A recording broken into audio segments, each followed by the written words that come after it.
Hello, everybody. Please do not leave. We will be starting the session very shortly. So please do stay.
Hello, everybody. We will be starting shortly, so do stay in and yeah.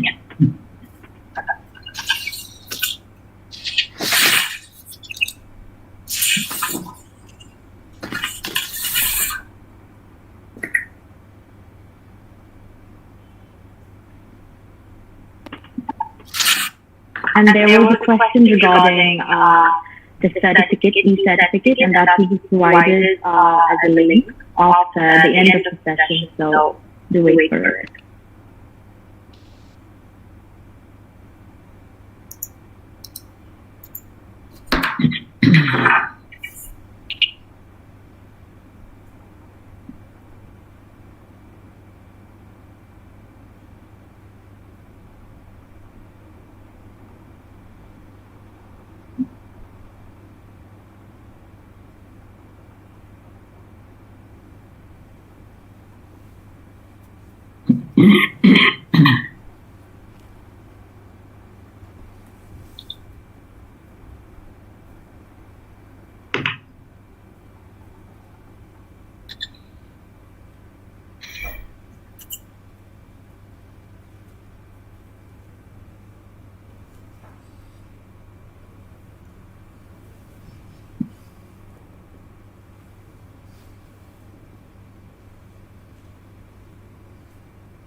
Hello, everybody.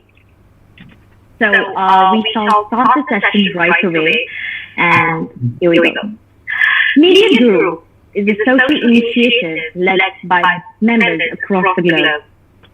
The aim of the organization is to bridge the gap between general public and litigation. Here our organization comes into the picture.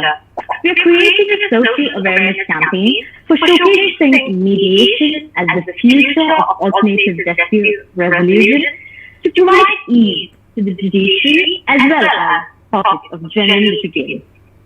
Hello everybody, welcome to the international webinar on Mastering the Psychology of Mediation. I'm Atulya Ranjit, LLB and International Studies graduate student from Middlesex University, and I will be the mediator for the day. Kindly note that the certificate will be provided only after your completion of feedback form, provided at the end of the session. The same will be available only for 15 minutes. We are so privileged to have a wonderful speaker with us today. Ms. Amy Lieberman, ESQ, is a mediator who resolves workplace and business conflicts in the conference room and in courtroom. Amy was ranked #1 in ADR in Arizona by ranking HZ's Best of Business 2013. The author of Mediation Success, Get It Out, Get It Over, and Get It Back Business, available on Amazon.com. This book is also used to tutor upcoming professionals in various universities. Amy has mediated and resolved over 1,000 employment disputes and related commercial matters, including lawsuits, class actions, EEOC, related commercial matters, charges, internal DRT matters, claims requested in demand letters, executive and managerial conflict, and conflict between business partners.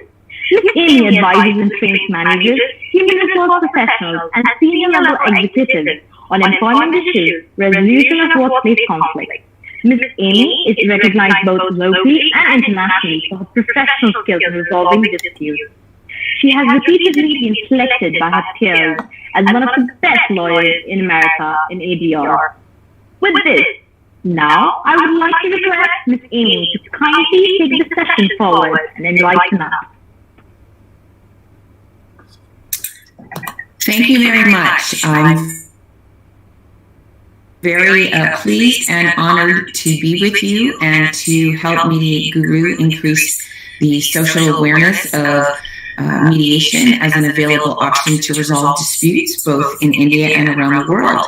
And thank you also to all of you who are joining us today, to lawyers and law students and mediators and psychologists, human resource professionals, and everyone else that's interested in mediation. I'm happy to be here. And a lot of people really wonder, well, why go to mediation? Why use a mediator at all? Why does it work? What's the secret? And so I'm here today to help share with you some of the secrets of the psychology behind mediation.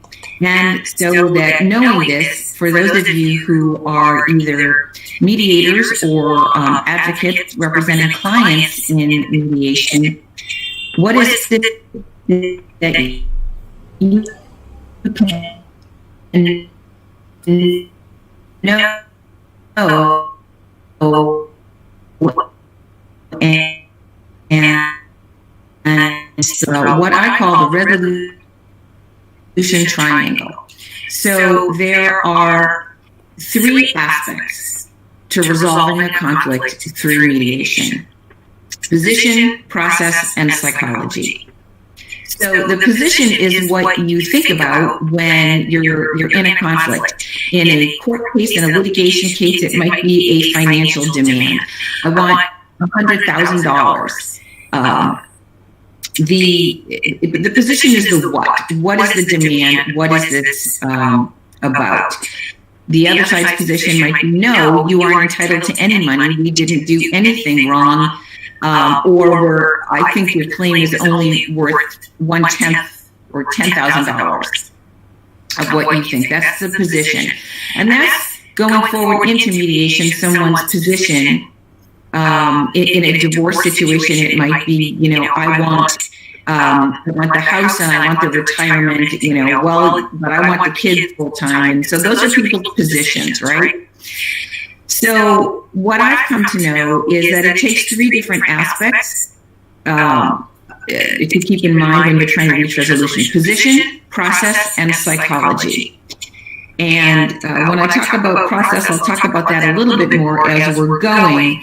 But the important thing about process is it influences how you feel, okay? So that if you are an individual or a party that's participating in mediation, if you feel that the process was fair, if you feel that you were heard, you are more likely to be willing to reach a resolution and to agree to something that is different and maybe not as good as what you had planned on before, because you felt that the process was fair, and the role of the mediator is essential to that. So we're going to be talking about that.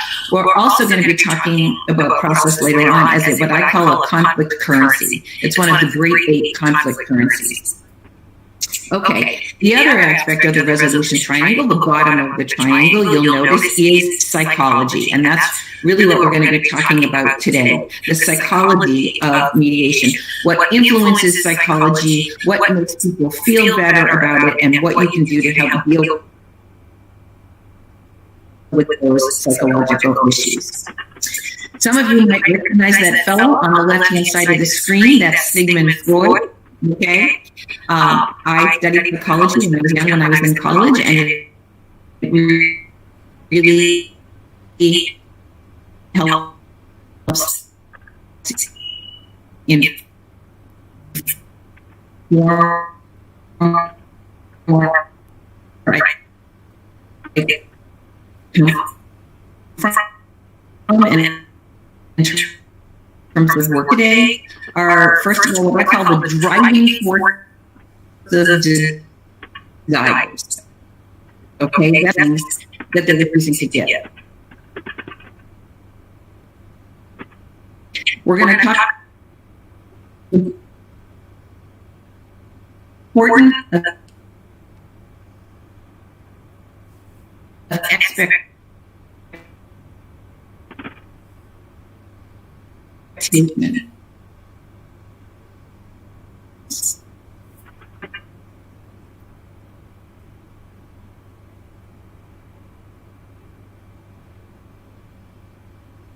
Expectations are key to success in the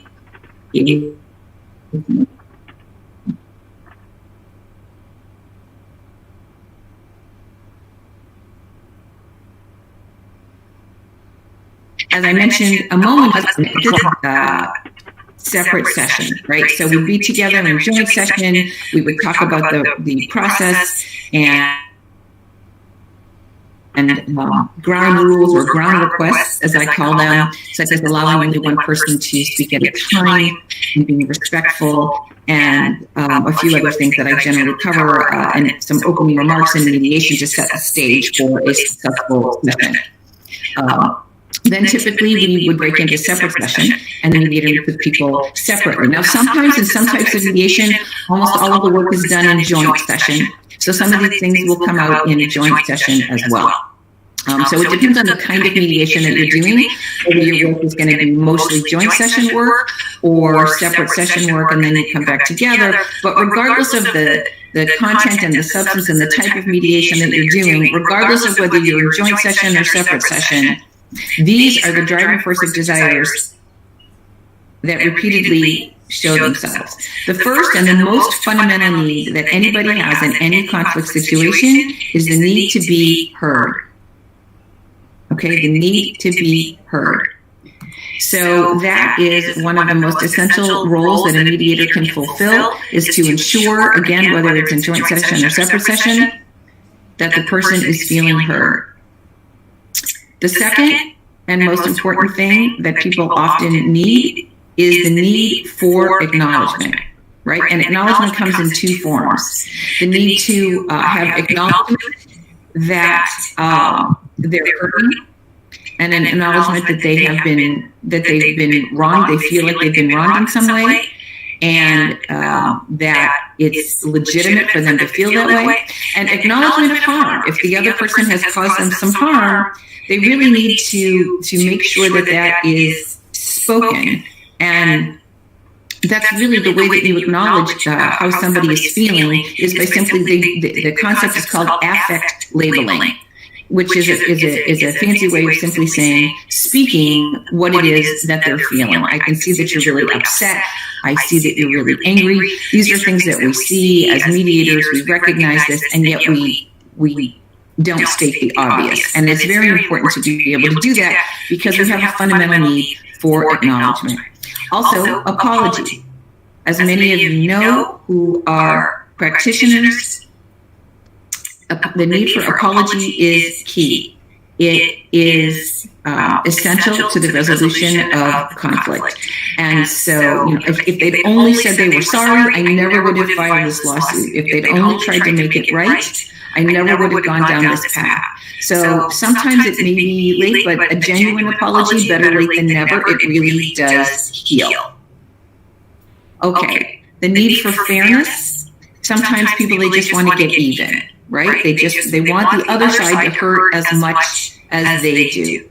Interesting thing about the desire for revenge, what the research shows is that we get more pleasurable feelings from the anticipation of revenge than we do when we actually extract revenge. That good feeling doesn't last to really balance out what it is that we're feeling on the other side, our anger and our hurt.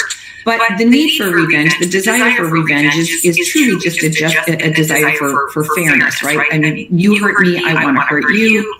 Recognizing that that's a legitimate need is something that people want to have happen. Fourth, they have a desire to know. A lot of times, for example, in my world, I mediate employment disputes. People get fired and they don't know why. Why was I fired? What did I do that was so bad? What happened?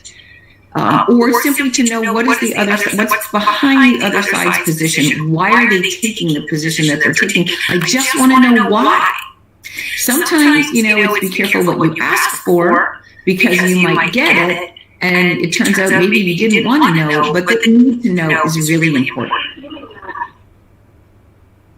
Okay, the need for justice, right? That's kind of a form, almost a way of revenge, but the desire for justice is also really important. And sometimes mediation may not be the way to go for someone, because really what they need is vindication or validation through a court of law. As many of you know, it's 97% or so of cases will ultimately resolve short of trial. But if what they need is a public vindication or public validation, again, they may lose, they may not get what they're looking for, but that is a very strong driving force behind what a lot of people may want. Dignity is critical, the need for dignity. And showing respect in mediation is a way to sometimes try to give someone the dignity that they did not get. They didn't feel they got up until that point in time. If people are terminated, sometimes they're fired and their computer access is shut down and their email is turned off and they don't get to say goodbye and they're walked out of the building. That's humiliating. And so it's really important to be able to take steps to try to restore dignity. Sometimes the driving force of desires, what really angers people when they come to mediation, the litigation in court might have gone on for years, or the circumstances leading up to the situation might have gone on for years, and they're just so ready to be done. And what really mattered to them way back when is not so important anymore. They just need to be done. So that's an important thing to stay in touch with as well. Where are they in their psychological journey of the process of dispute resolution? Sometimes people just want a realistic result. No, I'm not going to pay you $1 million. That's not realistic. I wouldn't even lose that in court. That's not realistic. People don't want to pay something that they don't think is realistic. And oftentimes, the last thing that people really want in mediation is to get or to do better than what was expected of them going into the mediation, so that they can look good to the group that they're representing when they're done. Okay, I'm going to actually skip a slide and I'll come back to this one in a moment, because I want to talk to you about expectations and the importance of expectations. The greatest source of anger and frustration is unmet expectations. Okay, this was not said by me. I didn't come up with this. Thomas Paine is the author of this particular point, psychological point. So the greatest source of anger and frustration is unmet expectations. Okay, so if you're representing a client and you're going into mediation, or you're working with people that maybe aren't represented by counsel, but they're coming before you as a mediator, how can you help influence the way they feel psychologically about the outcome? The goal is realistic expectations. So as advocates who are working with your clients to help prepare them for mediation, you want to talk to them about what might be realistic expectations going in. Okay, now of course, what one side views as realistic isn't necessarily going to be the same as what another side views as realistic. So let's go back to sources of expectations. For plaintiffs, for people who are bringing lawsuits, that source could be counsel's analysis, their lawyer's analysis. It could be the internet, right? People go on these days, they go online, they Google and they search for, what a certain case is worth. And then they want that, right? Or they find there's a statutory maximum that they can get to recover for a certain kind of claim, and they want that, right? Their family and their friend pressuring me. On the other side, nobody expects that to go down when you get into the mediation. For defendants, for people who get sued, where are their expectations coming from? Their lawyer's analysis. They might have if they're a big company, they may have a past history with claims and they know what they've paid out in the past. And so that will inform them. If there's jury verdict research on certain claims, you can access that on the internet. That will infect with people. Maybe you met some new people and you had a great time and you left when were sitting down in the beginning of a mediation, right? That's all perfectly legitimate. It just wraps up into each person's perspective that they bring to the table. And so while you come here today knowing where you're coming from, and maybe you think you have an idea where the other person is coming from, typically what happens in mediation is that there's some new information that wasn't known before. And while we don't necessarily know in advance what that new information will be, right, and that new information could be a fact, it could be what we call a win-lose proposition for them and brings the peace that comes with resolution. So because I find that outcome to be realistic, it's reachable, and that's my goal for you and for the process today.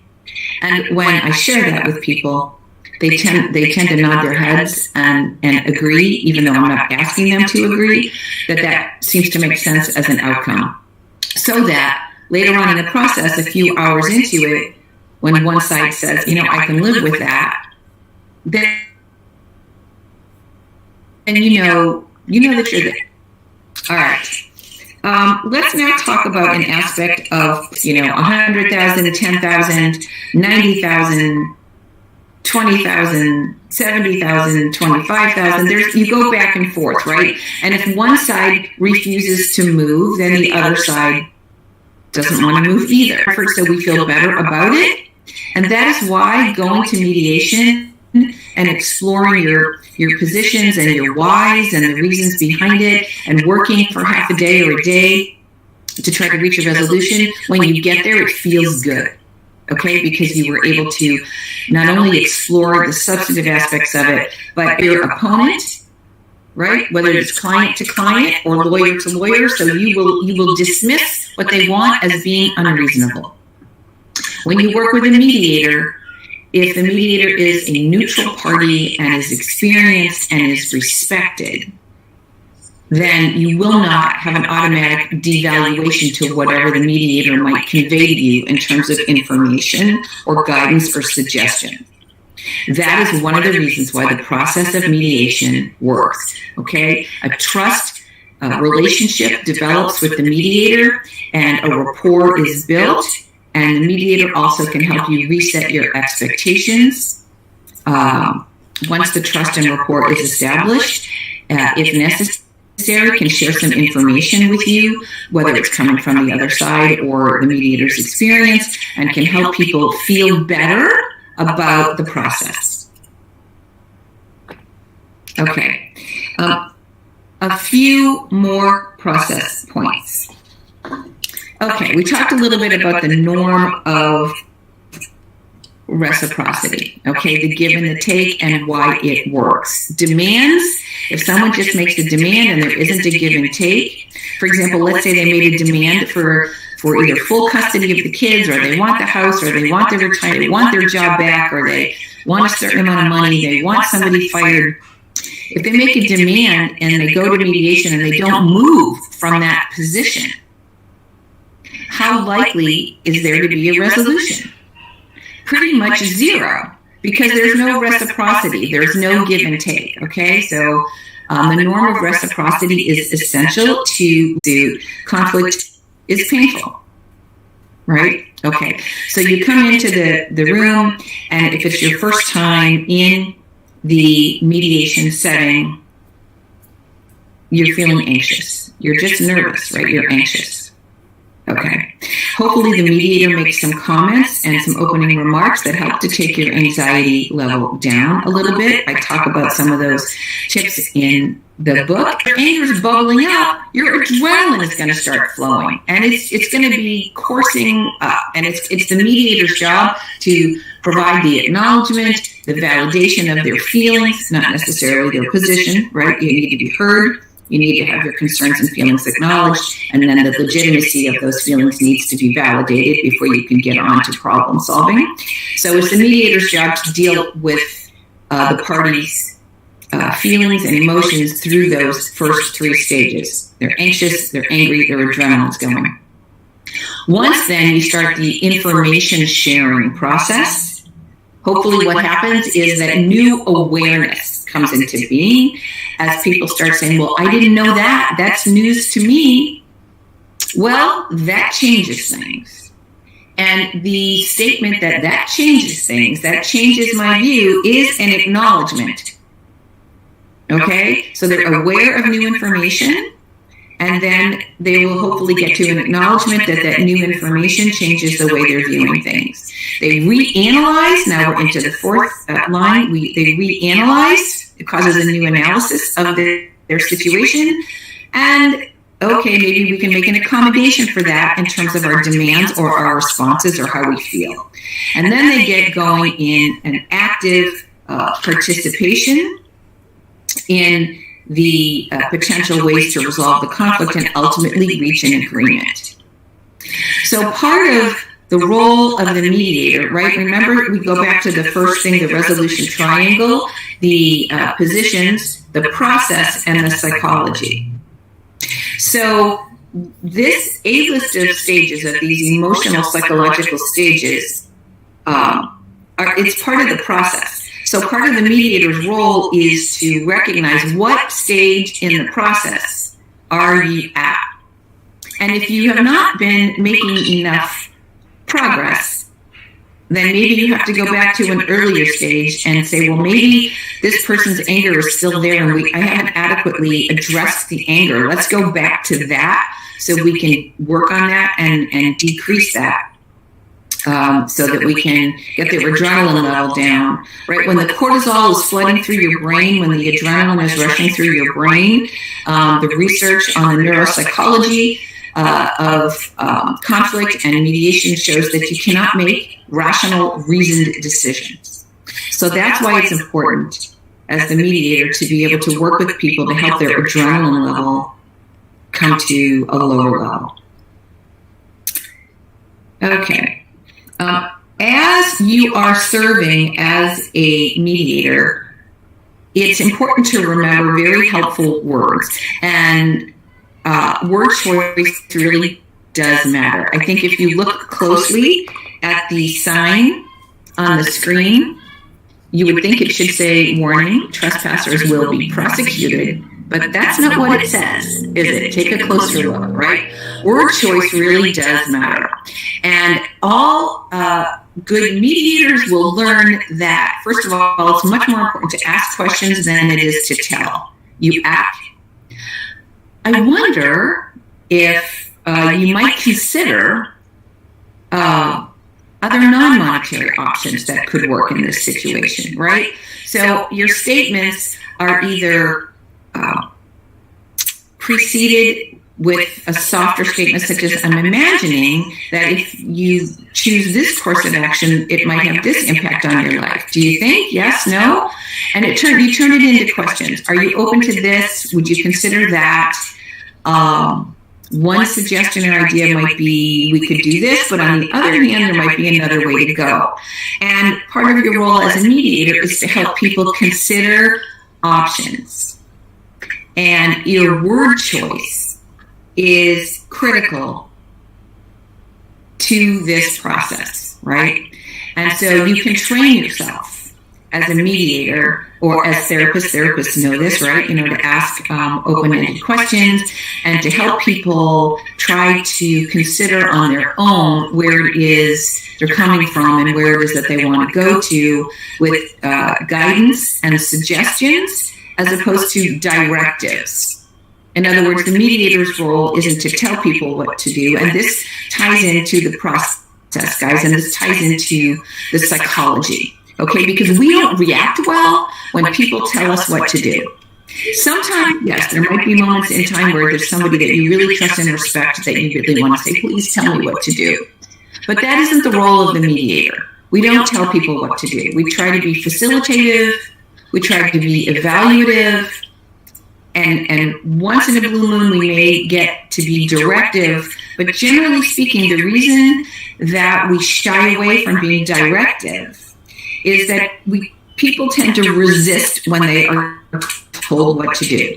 It's as if someone's pointing at you with a finger and telling you what you need to do. You need to do this and you need to do that. No, I don't, right? And we resist. So if people ask us questions, it honors us, right? You honor somebody when you ask them a question and you give them a choice. And people feel empowered when they get to make the decision, which is one of the great things about mediation is it allows the participants to be able to make their own choices. So think about words. You can choose your own words and phrases, but your words will help people get to a better place in their conflict. Okay. The last thing that we want to talk about as part of this webinar today is what I call the Great 8 conflict currencies, the concept of psychic income, and the resolution ratio. Okay? I call them conflict currencies. For those of you who have read Stephen Covey's book, The 7 Habits of Highly Effective People, one of the things that he talks about is the trust bank account, right? If somebody harms you and you feel like you've been betrayed, they've hurt your trust, but you've had a long-standing relationship with them and they've always had your back, then they've made significant deposits into the trust bank account so that one debit isn't going to ruin the relationship. On the other hand, if there haven't been any deposits made into that trust bank account, it could totally destroy the relationship. I completely agree with Stephen Covey's thinking. I think in the concept of conflict, though, there are many more currencies than just trust. Money is one of them, yes. You know, you've harmed me, you've fired me, you've stolen my business, you know, or you're leaving me and, you know, I don't have a source of income anymore. Money is critically important in terms of resolving conflict, but money is not the only thing. Remember what I said earlier about sometimes people being willing to resolve conflict in a way that they might not have been willing to do if they feel that the process was fair. Well, how they feel will also be influenced by these other conflict currencies. First of all, people have conflict because they've lost trust and they want to have trust reestablished. They feel that they've been disrespected and they need to have a sign of respect. They don't feel appreciated. Perhaps the work they've done wasn't appreciated. Their long years of service that they've given to the company wasn't appreciated. The fact that they were a great wife and mother or father for many years wasn't appreciated. The fact that they built up the business on their own or how much they've devoted to it isn't appreciated. Lack of appreciation, they're not appreciated in their job, is a key conflict currency. If you can get that back, help restore that, that will help. We've talked earlier today about acknowledgement. It's critically important to have acknowledgement that I did something wrong to you, or acknowledgement I can see that you're hurting. Acknowledgement, apology goes with that too. I acknowledge that I harmed you, and I'm sorry. Communication is a key conflict currency. Sometimes when you peel the layers of the onion back, what you often find is that it stems back to a problem with communication. You know what? You never told me that this was the reason. Or, you know, you communicated this issue to, you went public with it. You know, you sent an email at 4 a.m. to, 12 people. They didn't need to know. You breached my privacy. So you didn't tell me what I needed to know. You overshared with everyone. You were too public. You were too private. Some aspect of communication can be really important. Fear is also a really important conflict currency. Okay, I'm afraid. I'm afraid of losing my job. I'm afraid of not being able to support myself. I'm afraid that my reputation is going to get ruined and I may never be able to get another job. I'm afraid for my children. I'm afraid for my business. Fear is an important conflict currency, and anything that you can do non-monetarily to help allay somebody's fears is a very important part to influence how they feel psychologically.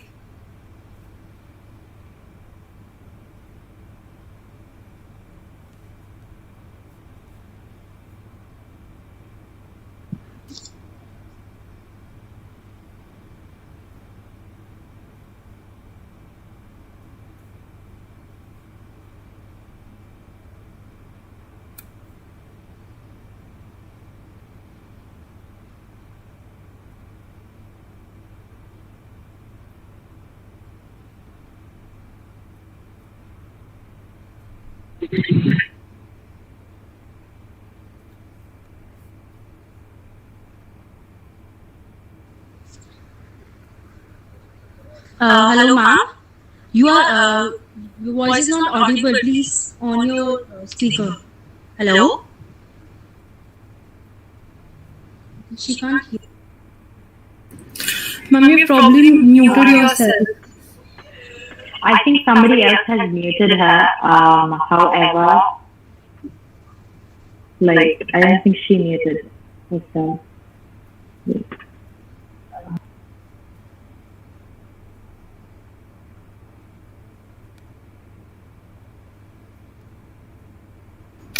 Ma'am, you probably muted yourself. Miss Amy, could you please unmute yourself? And Okay. Did that work? Awesome. That's great. Yes, it did work. Okay. All right. I have no idea how that happened. But anyway, it's okay. We're almost at the end anyway, and almost ready for questions. Okay. Can you hear me? Yes, we can. All right. And so really the last point, thank you to everybody. I'm sorry about that. I have no idea how that happened. I didn't touch my screen. But anyway, okay. So the last thing to cover with you folks is that in terms of the conflict currencies, it often takes what I call the resolution ratio of 3 to 1. It takes 3 times as many credits to offset one major debit for the psychic income needed for resolution. If you think about it, let me give you a simple example that proves this point. Let's say you go out to dinner to a restaurant and you spend a lot of money. Let's say you order something very, like a steak or something very expensive, and you're having dinner with a bunch of people. This is pre-COVID when we all went out for dinner, right? Okay. And they bring your food and they have cooked your food incorrectly. Okay. And so you complain and they say, "Oh, I'm so sorry. I'll fix it right away." Meanwhile, what's happening while you are waiting? All of your friends are, if they're like, they're waiting too. And you're saying, no, go ahead and eat. No, we'll wait for you. No, eat, please. Okay. So either they eat and you feel awkward, or they don't eat. Anyway, it's just an awkward situation. And you might be a little frustrated with that restaurant. If they ultimately bring your food and everyone else is done eating, it's not really a good situation. But if they apologize and they say, we took it off of your bill, and also we'd like to give you a free dessert. We're so sorry. Okay, you know what? Instead of thinking this is a terrible place, I'm never coming back here again, you're thinking, oh my gosh, they were so nice. I mean, I can't believe they took it off the bill. They brought a free dessert for everyone. They said they were sorry.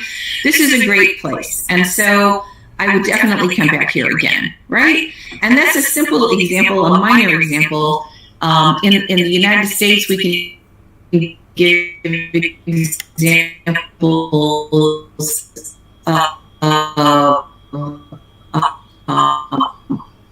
famous athletes or movie stars or someone who have been accused of sexual harassment, or they've made a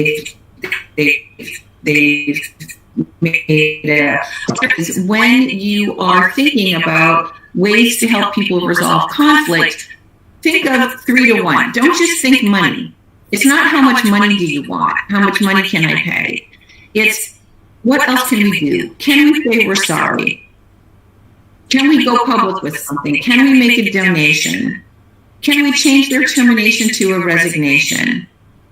Right? What can we do non-monetarily to help provide psychic income to help heal the harm that's been caused?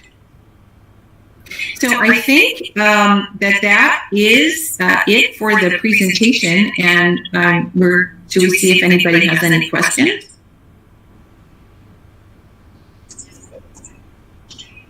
Okay. Stop sharing.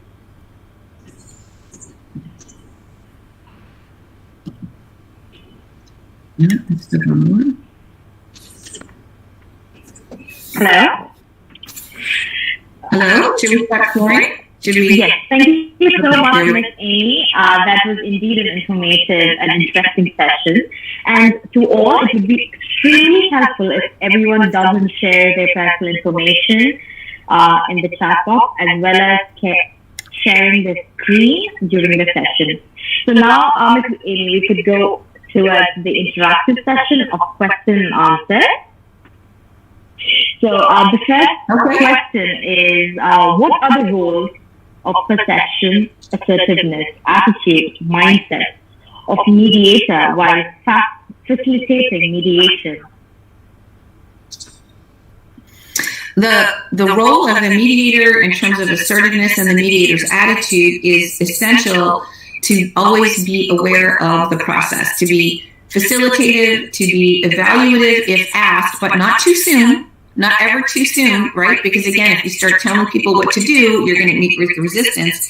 But to remember that you as the mediator are the shepherd of the process, okay? So remember that individuals want to have a choice, that they will feel powerful when they have a choice, to be mindful of the resolution triangle, position, process, the psychology, and the stages that people are working through as you're building a rapport and shepherding them through the process.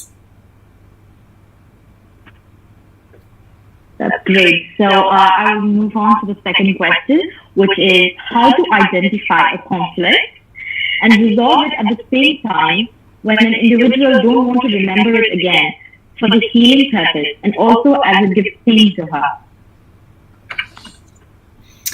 Well, that's a great question. I think it's people who come to mediation are in conflict and they have pain, right? Okay, so to identify the conflict and the source of the pain is really a key question. And there is a key question that I like to ask for this, which is this: what is it about for you? What is this about for you? I like that question because it's an open-ended question and it allows people to go where they need to go in an answer. It allows people to go where they want to go in an answer, and it can help you as the mediator help them explore what is at the root of the conflict. The second part of the question that you asked is when it's painful, how do we get to the healing, right? When it's healing, it's painful for someone to go to. It goes to acknowledging the pain. Okay, so what happens when we are in a conversation with someone, when we're talking in a conflict conversation? You know they're in pain. You know that they're hurting. You can see it. You can feel it. And what we tend to do, most of us, is we tend to back off. We see it, but we just kind of want to go past it. We know that they're hurting. We know they're in pain. And we just try to jump into solutions, right? That's not the way to get healing to occur.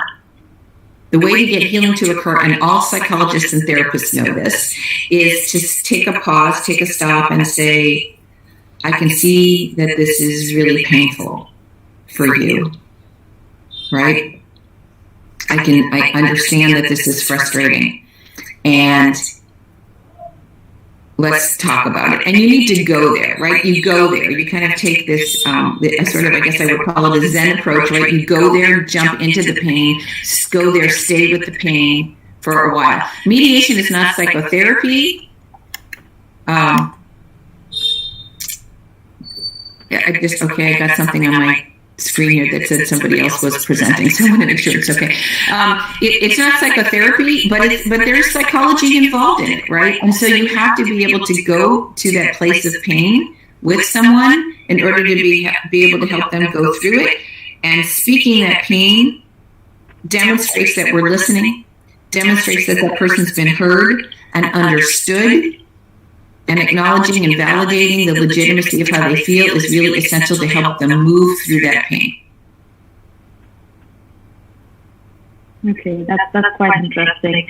And then the third question what I would like to ask you is, once mediation fails, do parties appeal to the court, that is litigation, or do they have to start a suit afresh in a court of law? Well, it depends what stage they're mediating at. I mean, sometimes mediation is court ordered, right? So if you're in court, the judge might order parties to go to mediation. But generally speaking, mediation is voluntary and you can do it at any time. So even if you mediate and the mediation fails, you can continue with your litigation in court. You can always pick up and try to mediate again later. So it doesn't have to be that it's only once. Usually it's only once, but it doesn't have to be that. You can always try it again later. Okay. I would also like to ask you a question that is it possible to successfully mediate a human rights issue? Yes. Sometimes there's overlap. For example, I mediated a class action case that was dealing with discrimination against people with based on national origin, and there were some human trafficking issues involved in that case, right? And so, yes, you can. I think that would really anything that people are willing to sit down and voluntarily discuss.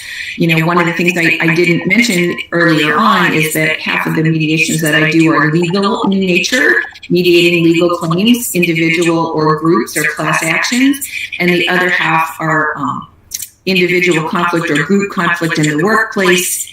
And so recently here in the United States, the governor of one state was ordered to sit down and mediate with the mayor of a state over wearing masks, right? They had conflict over wearing masks. So really anything can be mediated. Anything that people are willing to sit down and discuss can be mediated. Okay. My next question is, what should we do if we fervently disagree with the client's proposed solution? So is that question coming from the standpoint of a lawyer or the mediator, or both? I view both, because if we disagree with the client's proposed solution, what would we do, Well, if you're the lawyer and you're disagreeing what your client is suggesting, you can certainly talk to your client to say, why are you doing this? I don't think that's the best course of action for you. But as the mediator, if you disagree, it's not your place to disagree. Really, we are not there to judge. We are not there to direct. We are not there to tell. And so it's the client's right to make those determinations, and we have to strive to withhold judgment. We could say, well, I'm not sure if the other side is going to be receptive to that, but we can certainly try. Well, I'm not sure how realistic that is, but we can definitely try. You've got to withhold your judgment if you're the mediator. Okay, that's nice. Okay, so now the questions have come to an end, and I do hope that you had a great time answering them, and it was indeed informative. So, as all good things come to an end, so has this session. I would like to thank Ms. Amy for such an enlightening and informative session. I would also like to thank all the professionals from different parts of the globe who joined us today and made this event a huge success. Also, kindly note that the certificate will be provided only after your completion of the feedback form provided on the chat box. The same will be available only for 15 minutes. Okay, and can you still hear me? Yes, we can. Okay, I see that there were lots of chats that came up with other questions that we didn't have time to get to today. But if my contact, you could answer if you find any interesting question over there. It would be really helpful if you could answer that now. We do have a little bit of time. So. Okay, just the questions they popped. I saw them popped up in the chat and then they went away. So I don't remember what they were. I do remember one question that I saw where somebody said, what do you do when you try and absolutely can't get anywhere in the mediation? One thing that you can do is reschedule for a later point in time. And one or another approach that you can take is what I call the paradoxical intervention, which is to say, well, you guys certainly don't need to resolve. We don't have to keep working on this. We can just stop, which sometimes might motivate people to come back and come up with some more creative ideas. So at any rate, if there's other questions that you would like to have answered or have a discussion, you can feel free to reach out to me through either LinkedIn or through my email, which I think was provided with the presentation, which is amy@insightmediation.com, and I'd be happy to connect with you. So thank you all. Thank you, Ms. Amy, and stay safe, everyone, and have a great day ahead. Goodbye. Bye-bye.